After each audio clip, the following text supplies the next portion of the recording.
5 Sprüche, die ein Aufbereiter niemals sagen würde. Ey, wir lassen die Kirche im Dorf, wir polieren nur mal kurz drüber. Das reicht, sieht das Auto aus wie neu. Ja, absoluter Klassiker, Robert. Jetzt mal im Ernst. Wie schnell kannst du ein Auto polieren? Wenn du dir wirklich Mühe gibst, aber vernünftig. One Step, einstufig Hochglanzpolitur. Golfklasse? Meinetwegen. 4,5, 5 Stunden. Ja.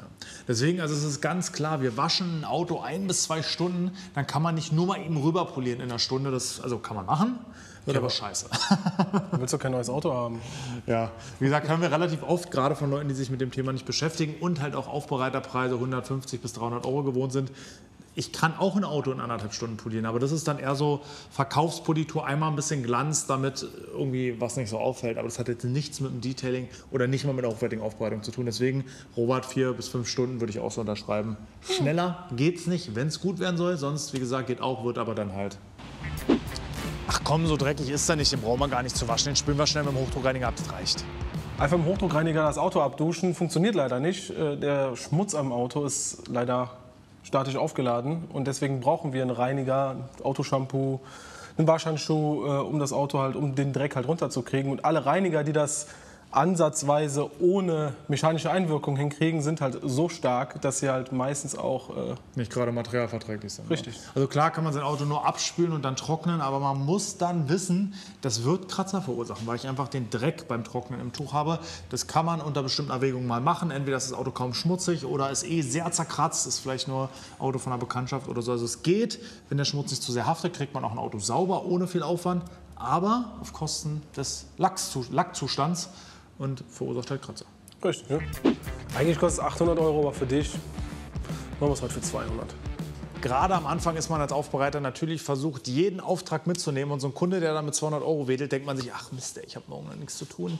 Lieber 200 als nichts, aber ganz ehrlich, damit versaut sich jeder Aufbereiter seine Preise. Wir betreiben einfach eine Form von Handwerk, auch wenn es offiziell kein Handwerk ist, aber es ist ein Handwerk. Das heißt, ich verdiene nur das Geld, was ich am Auto verbringe, und Zeit und Leistung kostet einfach. Wer mit Bananen bezahlt, bekommt Affen, aber in dem Fall nicht die guten Autolackaffen, sondern halt Leute, die keine Ahnung haben.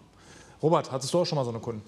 Ja, auf jeden Fall. Besonders Leute, die halt einfach sagen, nee, ich will kein neues Auto, ich will einfach mal kurz drüber poliert haben, die halt erwarten, dass es dann sehr günstig ist, beziehungsweise Leute, die sich unser Paket anhören, wir also ein Paket auf den Kunden zuschneiden und anschließend der Preis kommt und dann man schon in den Augen merkt, okay, das ist gar nicht das richtige Paket, und das ist wirklich wichtig, dass zu sehen im Kunden, dass man halt weiß, das Paket, was du dem gerade anbietest, ist gar nicht richtig für ihn. Das sieht man eigentlich schon genau, wenn man den Preis sagt oder kalkuliert hat. Mit seinen Stunden sieht man das relativ schnell. Deswegen lieber dann das Paket abspecken, dem Kunden eine günstigere Alternative anbieten, anstatt eine Keramik, eine One-Step vielleicht mit einem Wachs oder irgendwas anderes.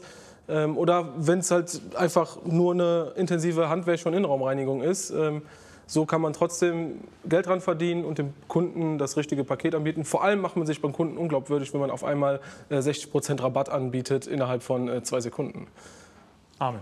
Wenn du nicht nur aus deinen Fehlern lernen möchtest, sondern auch aus unseren, kann ich dir auch wirklich an dieser Stelle den GVMA-Online-Kurs Geld verdienen mit Autopflege ans Herz legen. Da sprechen wir über solche Themen, wie du damit umgehst und auch wie du, wenn mal nicht so viel los ist, Kunden gewinnst. Also wie gesagt, du hast immer die Möglichkeit, Zeit zu investieren und deine eigenen Fehler zu machen und daraus zu lernen. Oder du fragst Leute, die schon genügend Fehler gemacht haben und daraus gelernt haben, und lernst dann daraus. Ja, Auto ist fertig, kann ich Ihnen Schlüssel überreichen. Und das Beste daran ist, durch die Keramikversiegelung müssen Sie das Auto nie wieder waschen. Wird ab jetzt einfach von alleine sauber. Der Mythos, dass ein keramikversiegeltes Auto nicht mehr gewaschen werden soll, schwebt irgendwo da draußen noch ganz häufig in den Betrieben rum. Ist natürlich nicht richtig, wie ich eben schon gesagt habe. Sorry für die Störung, rutsch mal rüber. Ich habe hier gerade noch mal unser Paket mitgebracht. Robert, weißt du, was da drin ist? Ein Affe? Nee. Der E-Scooter im Wert von 450 € ist hier noch verpackt und wartet auf den Versand für alle Bestellungen von Privatkunden mit dem Code Autolackaffen bei Waschguru oder für Gewerbekunden, die schon mal die Bemerkung Dicon nach der Registrierung oder, wenn sie es noch nicht gemacht haben, jetzt bei der nächsten Bestellung Dicon in die Bestellung schreiben, verlosen wir einen E-Scooter. Für je 5 € gibt es ein Los. Das heißt, wenn du für 100 € bestellst, hast du schon mal 20 Lose mit am Start. Deswegen nutzt den Code oder die Bemerkung und sicher den E-Scooter von 450 €. Robert, sorry für die Störung, ich bringe das mal wieder weg. Red ruhig weiter. Tschüss. Wie bereits eben schon erwähnt, ist der Schmutz statisch aufgeladen auf dem Fahrzeug und muss trotzdem gewaschen werden. Also das Fahrzeug einfach nur abduschen kann man vielleicht mal bei minus 2 Grad machen, wenn man keine Lust hat auszusteigen und einfach nur den groben Schmutz runterwaschen will. Aber ein Auto muss trotzdem gewaschen werden. Ich wollte Ihnen eigentlich so ein teures Lederset verkaufen, aber ich verrate Ihnen mal einen Trick. Kernseife von Nivea, das geht. Der Gedanke ist natürlich naheliegend. Leder ist Haut und auch andere Lederoberflächen wie Schuhe oder Sättel kann man gut mit Kernseife sauber machen und mit Nivea pflegen, dazu kommen wir gleich. Aber Kernseife ist nicht für die Lederpflege am Auto geeignet, zumindest nicht für die regelmäßige, weil Kernseife einen sehr hohen pH-Wert hat, meistens 12, 13, 14, also viel zu alkalisch ist für Leder und auf Dauer zerstört das Leder, trocknet Leder aus und es kann sogar dazu führen, dass Leder einfach auseinanderfällt im Worst Case. Aber selbst im besten Fall wird es so sein, dass die Lederfarbe schneller abreibt und damit schneller ein Schaden am Leder ist.